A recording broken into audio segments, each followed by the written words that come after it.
Fuerte aplauso.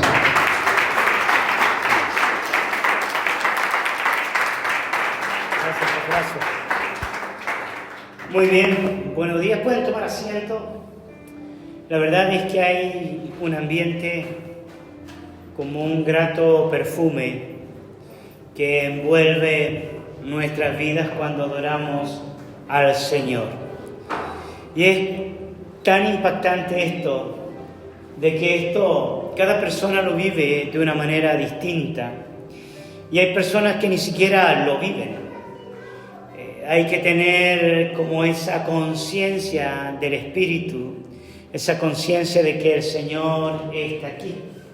Recuerdo cuando yo me convertí, el año 91, era muy observador y me detenía a mirar la gente que estaba dentro de la iglesia, ¿no? Me tomó un poquito de tiempo para convertirme a Jesús, pero yo veía dos grupos de personas. Estaba el grupo de personas que estaban, ¿no? Tú las mirabas y podían llevar muchos años dentro de la iglesia, pero había otro grupo de personas que eran como espirituales. O sea, yo los veía levantar las manos, los veía adorar, los veía como que creían en lo que cantaban.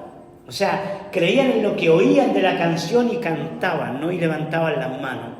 Y yo recuerdo tiempo después, cuando yo me convierto al Señor, el Señor me habla y me dice: Daniel, para que tú puedas crecer, tienes que buscar gente espiritual. Gente que verdaderamente tenga esa relación con Dios. O sea, dentro de una iglesia hay gente que es religiosa y hay gente que tiene una relación con Dios, ¿no? Y ese tipo de personas son las que te van a ayudar a crecer.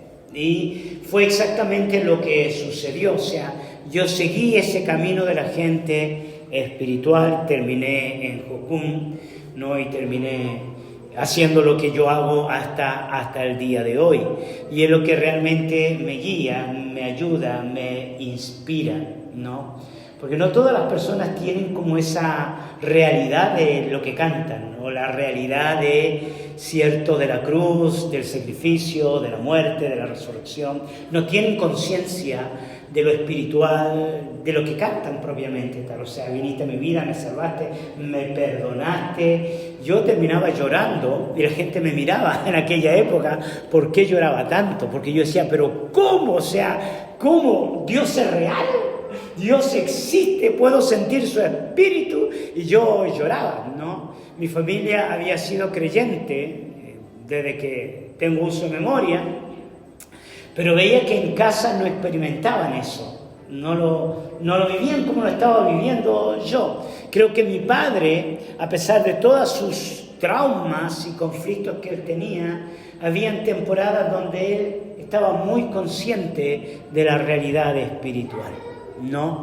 Y creo que fue el llamado que Dios me dio. El llamado de los últimos 30 años es como traer conciencia sobre la congregación, traer conciencia sobre la gente de que Jesús es real. A pesar que la gente lo predica, a pesar que la gente lo enseña, a pesar que la gente escribe libros, a pesar que la gente, cierto, se congrega, creo que el llamado que Dios me ha dado es a traer una conciencia espiritual sobre la congregación, sobre los creyentes, de que Jesús es real, de que Jesús existe, que ni la teología, ni las enseñanzas bíblicas, ni predicadores, ni apóstoles, ninguna iglesia, absolutamente ninguna iglesia puede transmitir una conciencia espiritual, que el mismo Espíritu presente de Dios lo puede hacer. O sea, no importa cuán pequeña sea la iglesia, no importa cuántos conflictos podamos tener en las relaciones interpersonales,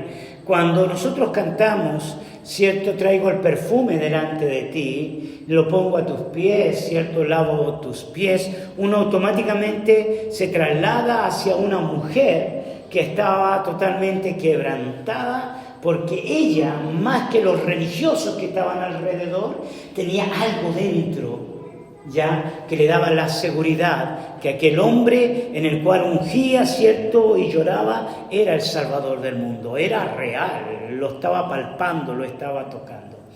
Y eso me pasó a mí, y eso es lo que le pasó también al apóstol Pablo. O sea, lo que hablábamos nosotros el día viernes tocante a esta fe inquebrantable, que decíamos que no toda fe, cierto, es inquebrantable. Es más, yo posteaba el otro día, no toda creencia en Dios es inquebrantable. O sea, mucha gente cree en Dios, mucha gente sigue a Dios, pero solo cuando tú tienes un encuentro personal con Jesús de Nazaret, esa fe se empieza a transformar en algo inquebrantable. Yo le decía a las personas que vinieron el viernes que Pablo creía en Dios. Pablo tenía una fe que le producía convicción y seguridad. De hecho, él estaba convencidísimo de que el cristianismo era algo negativo para la fe judía. Entonces, cierto, él iba rumbo a perseguir y destruir a aquellos que decían ser cristianos. Él creía en Dios, él oraba 3 veces al día, él tenía sus meditaciones, él tenía sus lecturas bíblicas de la época, él cantaba sus canciones. ¿Me explico? Él tenía fe y una fe tremenda, gigantesca, pero lo que revolucionó su vida, lo que transformó su existencia, fue ese encuentro personal con el Creador del universo, con Jesús de Nazaret, camino a Damasco. Es una locura intelectual, es una locura, cierto, que desafía la racionalidad humana. Eso lo prediqué el día de ayer en otra iglesia, no lo voy a predicar hoy. Quizá en otra oportunidad lo hago, pero trasciende tu mente, trasciende tu lógica, trasciende tu nacimiento del vientre de tu madre, o sea, trasciende tu existencia uruguaya, trasciende, o sea, es una locura. Es una locura pensar en la eternidad, es una locura pensar en la salvación eterna, es una locura pensar en lo espiritual. Es una locura pensar en el Salvador del mundo, en Jesús de Nazaret. La gente lo piensa y la gente lo vive de acuerdo a su manera. Pero tener ese encuentro real que Pablo tuvo es lo que transforma nuestra fe en una fe inquebrantable. Pero no solamente una fe inquebrantable, sino que es una fe con una perspectiva eterna, una fe con una perspectiva que no es de este mundo, una fe, cierto, que no solamente es valorada si eres sanado, si Dios te provee, si Dios te da una buena familia, si Dios te trae bien sobre esta tierra. ¿Qué es la fe religiosa? Esta fe tiene que ver con la eternidad. Es una locura. Entonces, inclino delante de Él, derramo el perfume a sus pies. Es tan significativo cuando tenemos esa conciencia de la realidad de Jesús. El apóstol Pablo está defendiendo la fe. El apóstol Pablo no solamente está centrado en defender lo que él cree, sino que también ahora está centrado en poder exhortar a la iglesia en Galacia de que realmente ellos estaban apartándose de la fe. Ellos habían comenzado con una fe basada en una experiencia espiritual. Pablo les dice, ustedes comenzaron en el espíritu y ahora están terminando en la carne. O sea, y no es que ellos estén terminando en la carne porque se están apartando de la creencia en Dios. O sea, ellos quieren seguir creyendo en Dios. Ellos quieren seguir creciendo en la fe, escúchenme bien. No es que ellos se estén apartando al pecado, de que van a cometer adulterio, no es que ellos van a fornicar, no es que ellos van a mentir, no. Ellos quieren seguir creyendo en Dios, ellos quieren seguir creciendo en la fe, pero están siendo engañados. ¡Wow! Es tremendo, ¿no? Están siendo engañados, están siendo apartados. Y tú dices, pero ¿cómo? Yo quiero crecer en la fe. Yo quiero seguir creciendo en Dios. Pero hay mucha gente, ustedes ni se imaginan la gran cantidad de personas que por querer seguir creciendo en la fe en Jesucristo, se apartan de la fe en Jesucristo. Y lo profetizó el apóstol Pablo, ¿no? Y lo dijo, que muchas personas que teniendo comezón de oír, se apartarán de la fe, siguiendo a espíritus engañadores, a espíritus de demonios. Entonces, ¿cómo nosotros podemos tener esta fe inquebrantable? ¿Cómo nosotros podemos, cierto, valorar la obra de Cristo sin caer en el engaño?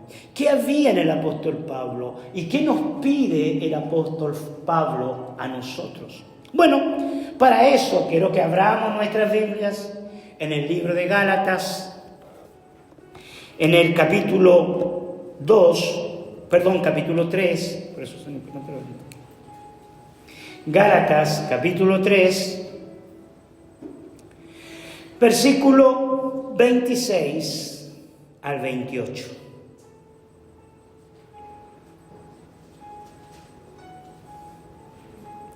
Porque cuando uno escucha predicaciones como esta, entra en duda, ¿no? Y uno se pregunta, ¿será que yo realmente estoy bien en la fe? ¿Será que realmente estoy siguiendo a Jesús? Gálatas, capítulo 3, versículo 26 al 28. ¿Lo tienen? Dice, pues todos sois hijos de Dios. ¿Por qué? Por la fe en Cristo Jesús. Porque todos los que habéis sido bautizados en Cristo, dice el versículo 27, de Cristo estáis como revestidos.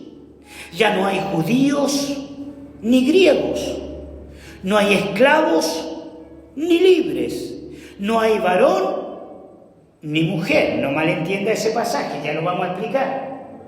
No estamos hablando de la igualdad de género y toda esa vaina media globalista, ¿ya? Dicen los colombianos vaina, ¿no? ¿Ok? Porque todos vosotros sois unos, ¿en quién? En Cristo Jesús. ¿Observaron cuántas veces se menciona en estos 4 o 3 versículos la palabra Jesús, la palabra Cristo? ¿Lo observaste? En el versículo 1, 2 veces, Cristo, Jesús. En el versículo 27, ya 2 veces, Cristo, Cristo. En el versículo 28, ¿cierto? Tenemos 1, Cristo. O sea, ¿cuál es el énfasis mencionado acá? Es Cristo, es Jesús. Hay por lo menos 3 cosas que yo quiero destacar de este pasaje y quiero que presten mucha atención. La primera cosa que quiero destacar tiene que ver con el linaje familiar de Dios. ¿Qué es linaje? Linaje tiene que ver con descendencia, ¿ya? Por lo generalmente la descendencia o el linaje es marcado por la misma sangre, por la misma herencia familiar. Y una de las cosas que el apóstol Pablo, la primera cosa que quiere destacar, remarcar, es la herencia y el linaje. Quiere poner en claro que no todos son hijos de Dios, que no todos los que creen en Dios son hijos de Dios. Suena fuerte, ¿no? Pero te lo voy a repetir. No todos los que creen en Dios son hijos de Dios. Esto es muy importante que usted lo entienda, porque hay gente que se confunde. Porque hay gente, cierto, que tiene la tendencia de, bueno, somos todos hijos de Dios, vamos arriba, ¿no? Vamos arriba, vamos adelante. Pero no todos son hijos de Dios. Y el apóstol Pablo quiere poner el sello distintivo que identifica a las personas que verdaderamente pertenecen a esta familia. ¿Y cuál es el sello distintivo de estas personas que distinguen a esta familia? ¿Cierto? Es la fe ¿en quién? en Cristo Jesús, en su obra, en lo que Él hizo, en lo que Él es, en lo que Él quiere, en lo que Él va a hacer, en lo que Él enseña.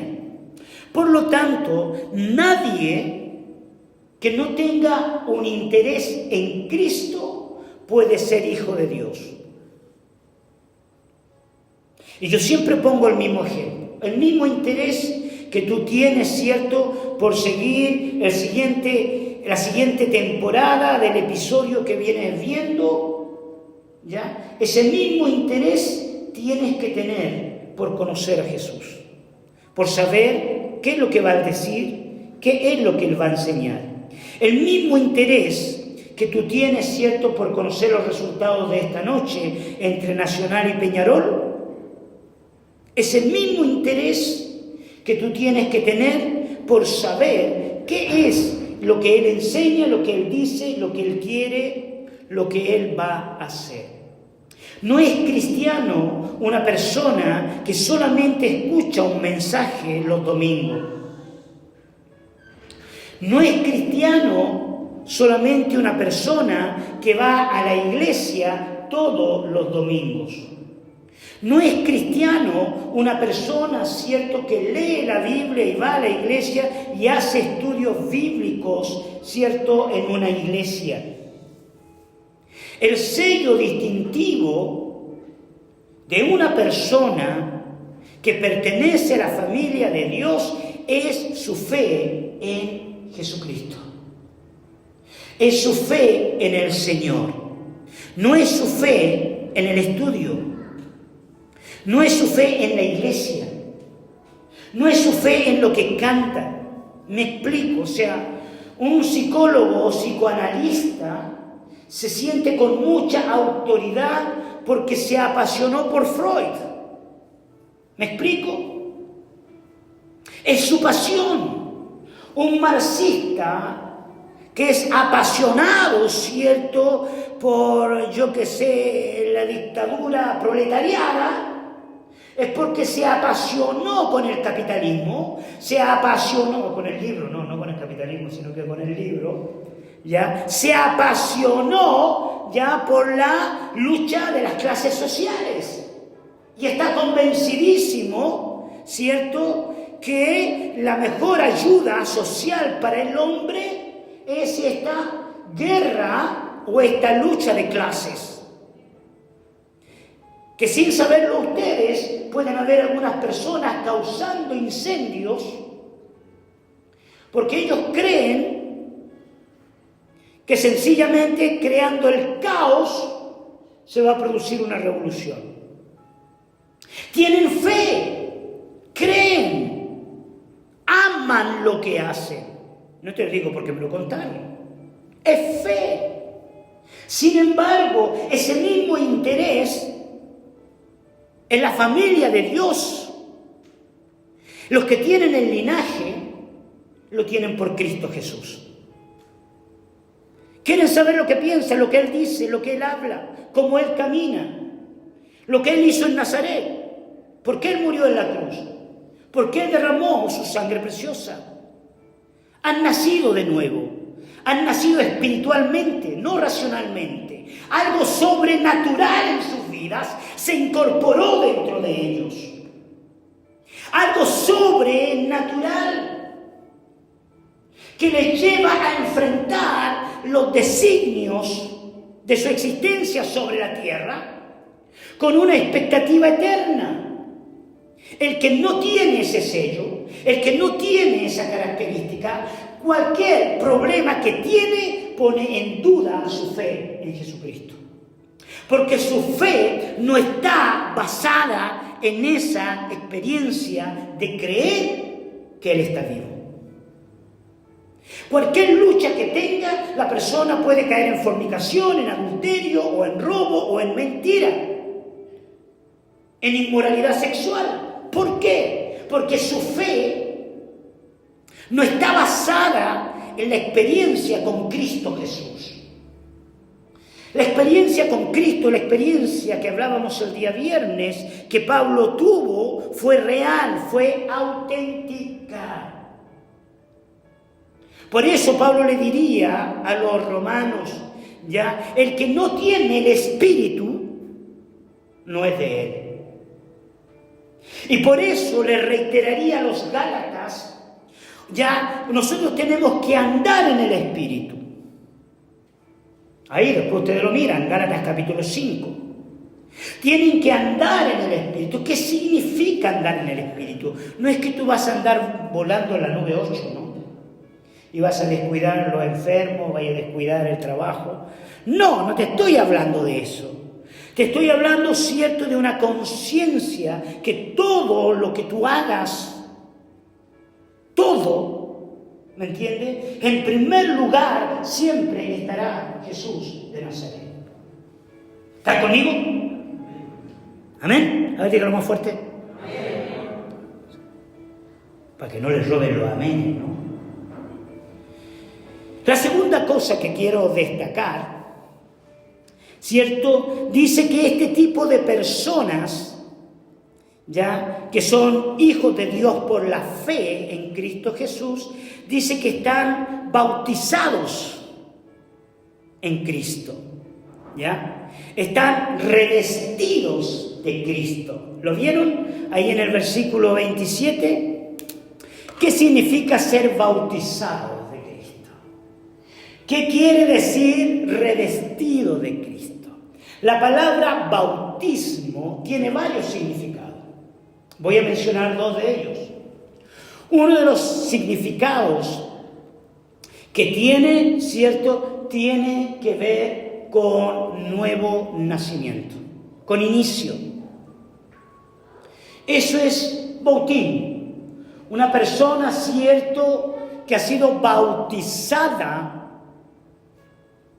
en Cristo, ha iniciado toda su vida en Cristo, un inicio en Cristo. Cuando vino el Espíritu Santo en Pentecostés, en el primer siglo, no sé si se recuerdan de esa historia, ya habían 120 personas que estaban orando, clamando, estaban en una búsqueda de Dios. ¿Ya? Esas 120 personas tuvieron una experiencia extraordinaria, ¿no? Y esa experiencia extraordinaria afirmaría una fe inquebrantable en ellos. Sabemos que el Espíritu Santo descendió, comenzaron a hablar en otras lenguas, ¿cierto? Pero esa experiencia ya fue un bautismo, fue un inicio. Y ese inicio en el Espíritu afectaría, ¿cierto?, a muchas personas. Muchas personas se convirtieron y curiosamente esas personas quedaron tan impactadas que su programa cambió, hermano. Cambió su programa, cambió la agenda. Esas personas se quedaron ahí. Y fueron 3.000 y después fueron 5.000. Y siguieron creciendo. Pero los primeros que llegaron allí no les importó nada. No les importó que tenían que regresar a casa, que venían de otros países. No les importó, cierto, que tenían que ir a la escuela en marzo. Bueno, algunos van antes. Ya, no les importó. Te estoy hablando de irresponsabilidad. No te estoy hablando de irresponsabilidad. Te estoy hablando de prioridad. Qué loco, ¿no? Suena como extraño, pero es prioridad. Si tú estás delante del Creador del universo, si tú estás delante, cierto, del Santo de los Santos, o sea, tu prioridad es Él, es Jesús.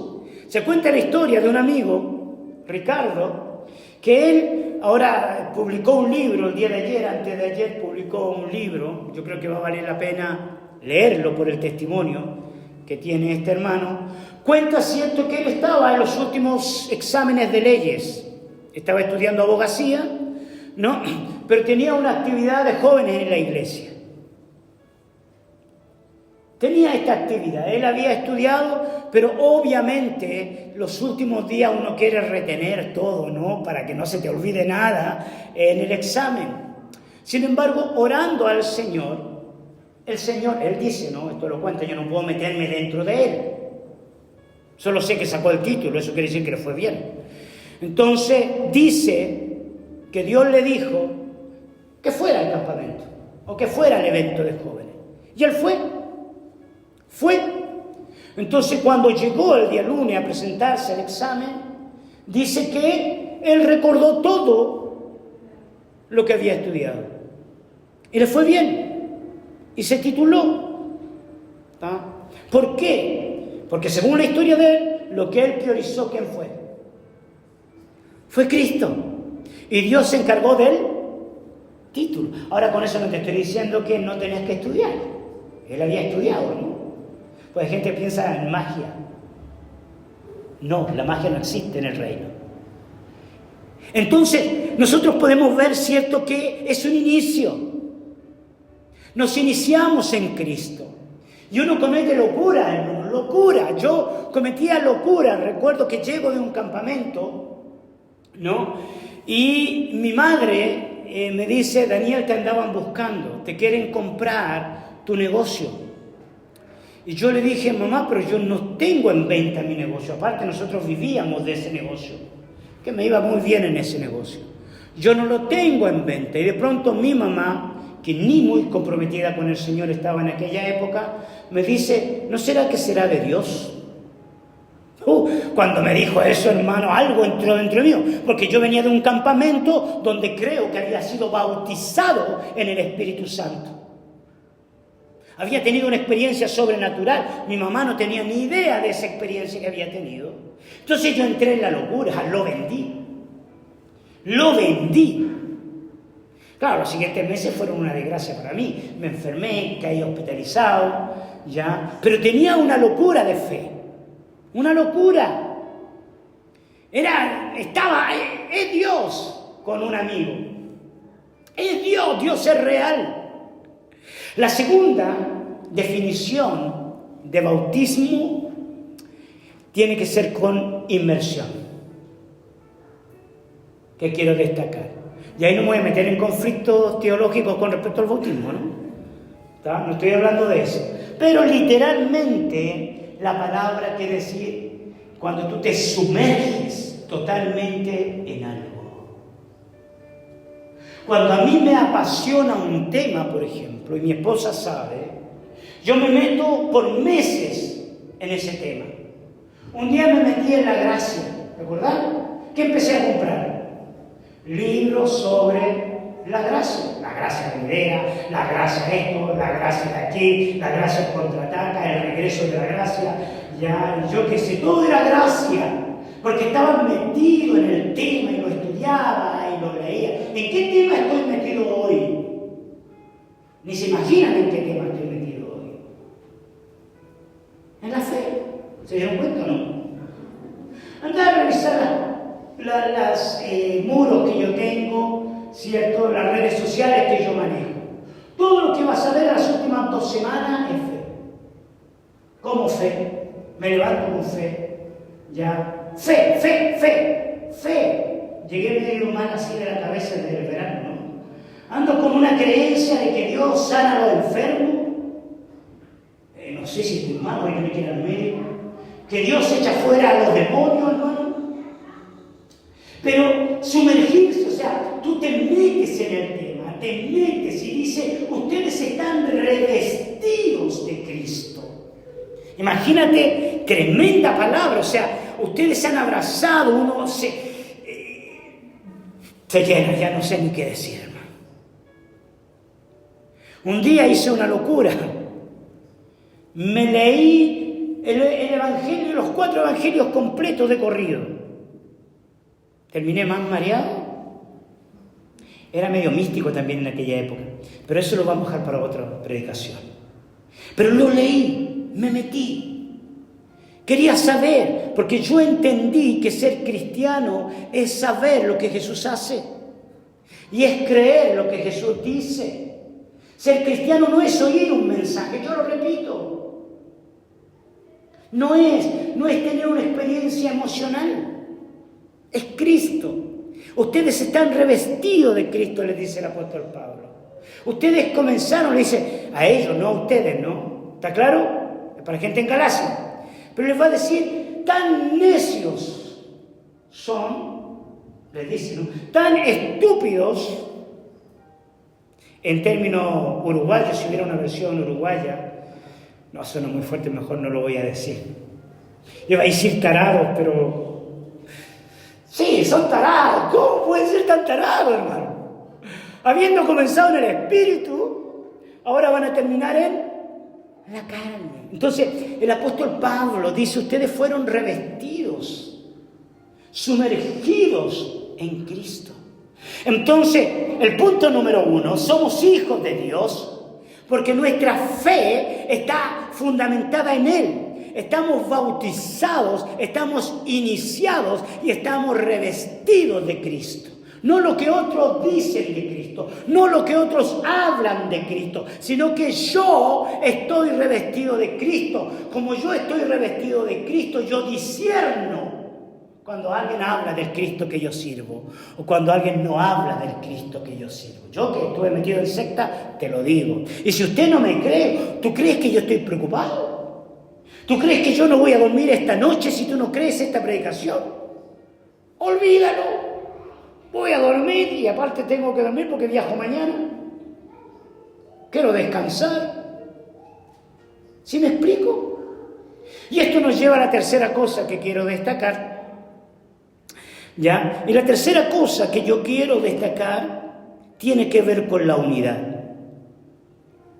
Y yo le llamo unidad inquebrantable en Cristo.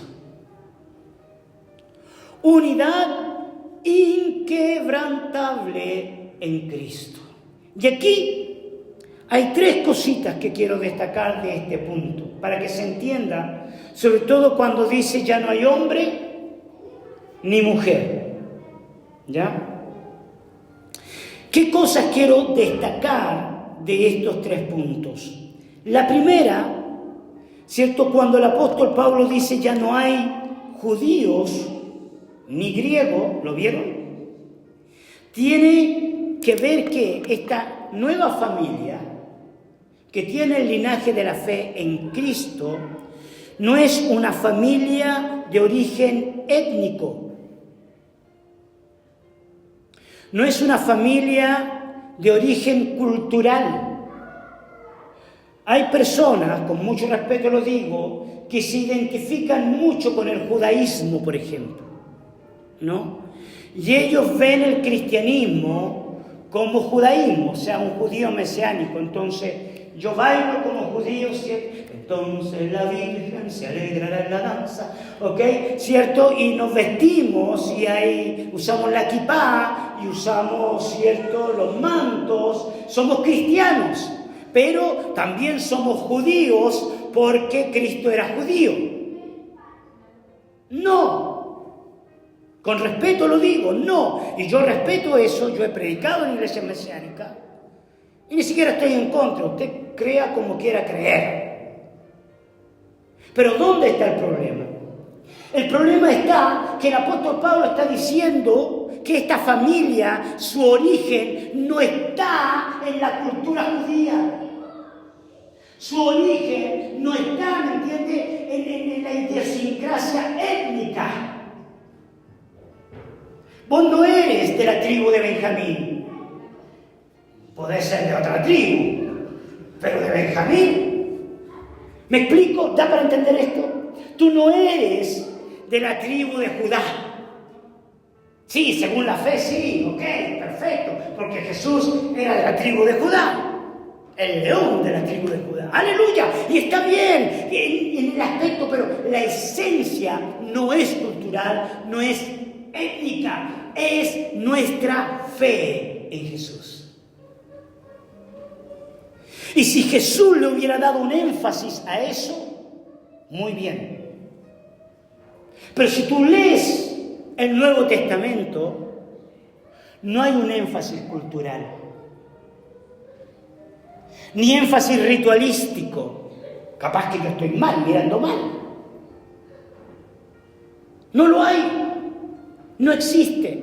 Ahora, ¿por qué es tan importante esto?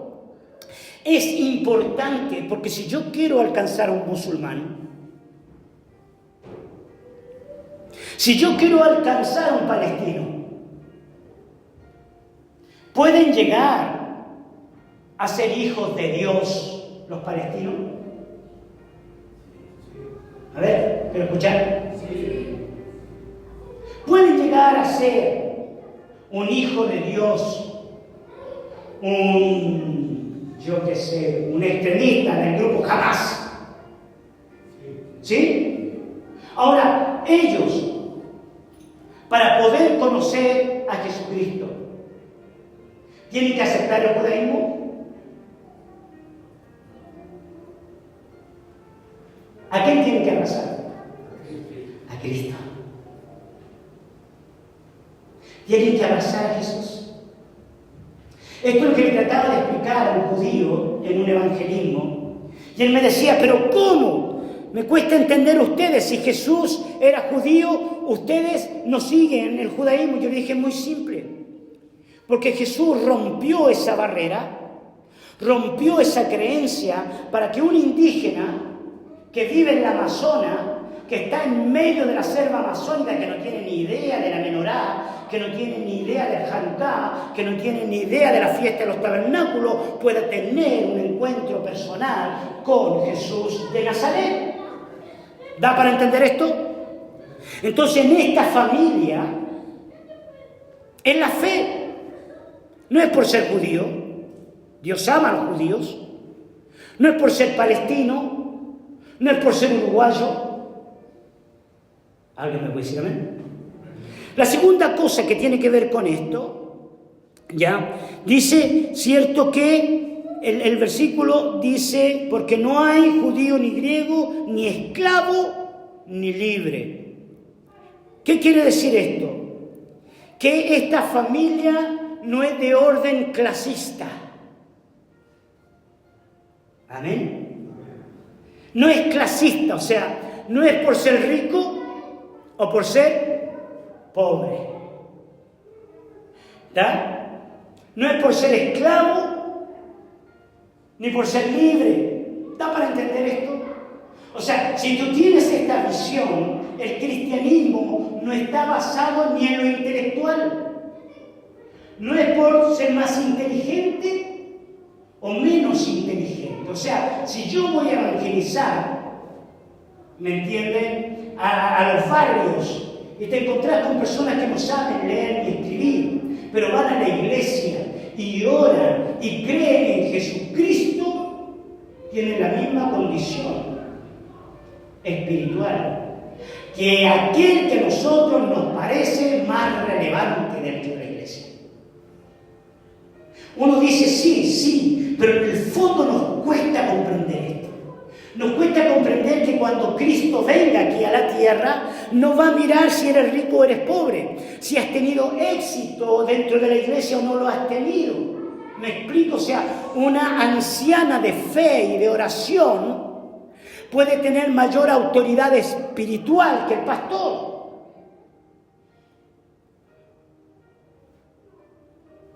¿Tiene sentido lo que les estoy diciendo? Y es porque sencillamente es una persona que entiende que ser parte de la familia, ¿ya?, no tiene que ver con lo que Dios me habló a mí. Cuando yo me convierto y le digo, Señor, tienen que pasar años para llegar a ser como los que están predicando en la iglesia. Y el Señor me dijo, no.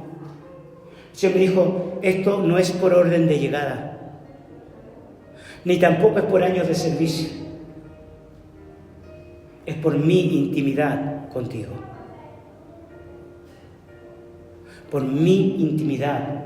Yo no llevaba ni 2 años de convertido y yo ya estaba trabajando en una escuela bíblica. Había viajado ya a Uruguay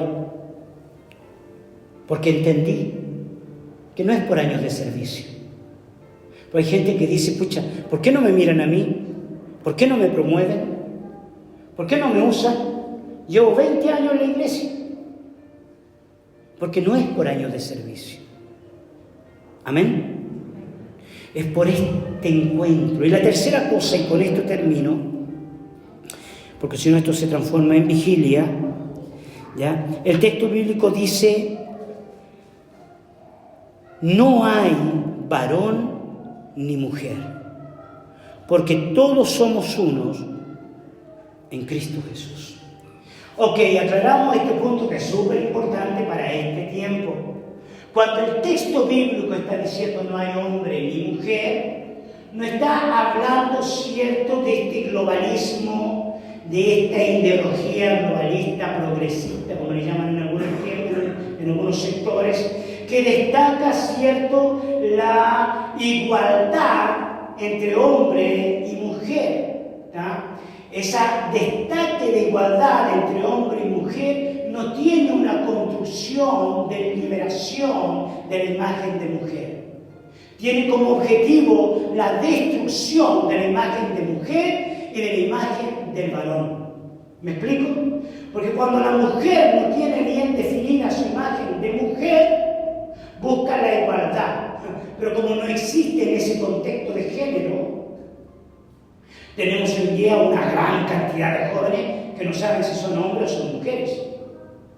Quiero que entiendas esto es enseñado, es discipulado por esta sociedad.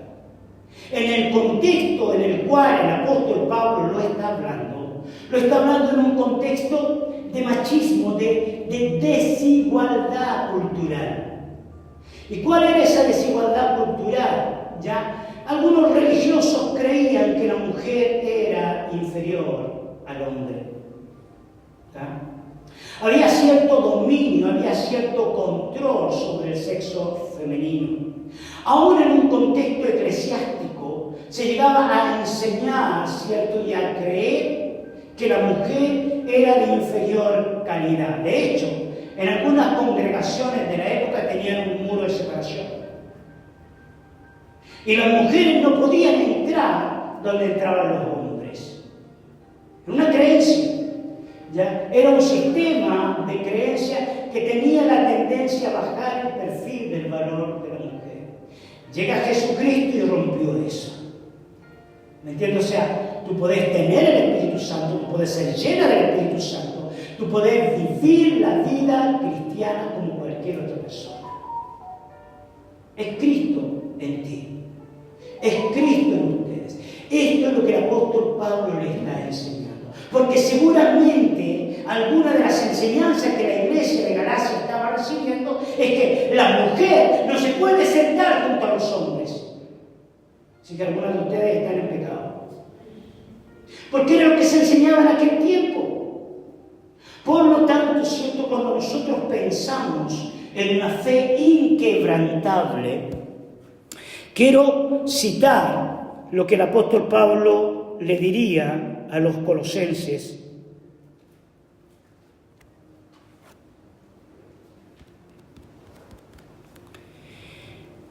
Ahí, en Colosenses,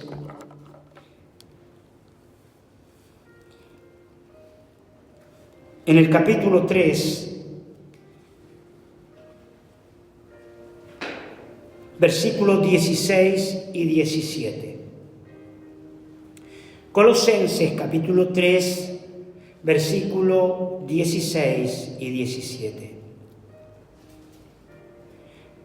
Y dice lo siguiente: la palabra de Cristo more en abundancia en vosotros, enseñándoos y exhortando unos a otros en toda sabiduría, cantando con gracia en vuestros corazones al Señor con salmos e himnos y cánticos espirituales. Y el versículo 17 dice: y todo lo que hacéis, sea de palabra o de hecho, hacedlo todo ¿en quién? En el nombre del Señor Jesús, dando gracias a Dios Padre por medio de Él. ¿Lo vieron? Y el versículo 23, el 3:23 dice: y todo lo que hagáis, hacedlo ¿cómo? ¿Como para quién? Y no para ¿cómo? Como para el Señor. todo lo que hagáis, hacedlo de todo corazón, pero no como para los hombres, sino como para el Señor. Este tipo de personas tienen una fe inquebrantable. Es una fe que no es amenazada por los conflictos de las relaciones interpersonales. Es una fe que no es amenazada porque la gente en la iglesia no te saludó, no te miró. No es amenazada por la fe de otros. No es amenazada por sectas o doctrinas. Porque su mirada no está puesta en los hombres. No está puesta en lo que piensan o dicen o creen los hombres, sino que está puesta en el Señor. Y esto fue lo que Dios me habló a finales del año pasado. Me dijo: Daniel, si tú quieres evitar muchos problemas en tu vida, pon tu mirada en el Señor. ¿Querés evitar muchos conflictos existenciales, emocionales, de depresión, de soledad? Pon tu mirada en Jesús. Revístete de Jesús. Lee a Jesús. Ora a Jesús. Canta a Jesús. Llénate de Jesús. Y en medio de los problemas existenciales que tengas en tu vida, ya no vas a estar buscando respuestas intelectuales que solo pueden llenar tu ego, pero no te producen vida. Llénate de Jesús. Esta es la identidad y la herencia de los hijos de Dios. Póngase de pie. Aleluya. Aleluya. ¿Se dio para entender? ¿Sí?